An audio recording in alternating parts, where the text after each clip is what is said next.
செய்தி. வணக்கம். விவி செய்திகளுக்காக ஓர் செய்திகள் வாசிப்பது ஸ்பெர்னா. காக்கி உதவும் கரங்கள். மாரடைப்பு ஏற்பட்டு இறந்த முதல்நிலை காவலர் குடும்பத்தாருக்கு 2011ஆம் ஆண்டு பணியில் சேர்ந்த சக காவலர்கள் காக்கி உதவும் கரங்கள் என்ற அமைப்பின் மூலம் தனிப்பட்ட முறையில் வழங்கிய 25,70,500 ரூபாய் நிதியுதவி தொகையை மாவட்ட காவல் கண்காணிப்பாளர் காவலர் பிரபு குடும்பத்திற்கு வழங்கி ஆறுதல் கூறினார். ராணிப்பேட்டை மாவட்டம் ஆயுதப்படையில் பணியாற்றி வந்த பிரபு என்பவர் கடந்த 1/10/2024 மாரடைப்பு ஏற்பட்டு இருந்தார்.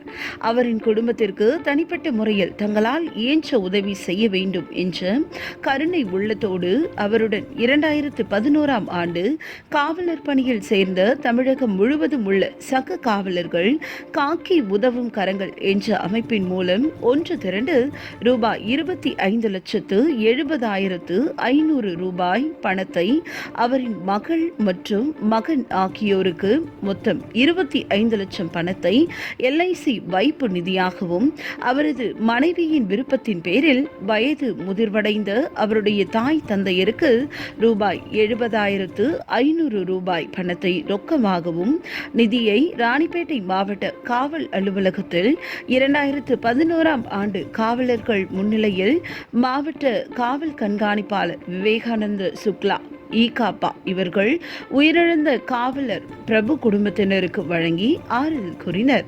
அப்பொழுது மாவட்ட காவல் கண்காணிப்பாளர் அவர்கள் ஒற்றுமை உணர்வுடன் கருணை உள்ளத்தோடு மேற்படி நிதியை வழங்கிய 2011ஆம் ஆண்டு காவலர்களுக்கு பாராட்டுகளை தெரிவித்தார். இந்நிகழ்வின் போது 2011ஆம் ஆண்டு காவலர்கள் பலர் உடன் கலந்து கொண்டனர். விவி செய்திகளுக்காக விஜய் மற்றும் பாஸ்கர்.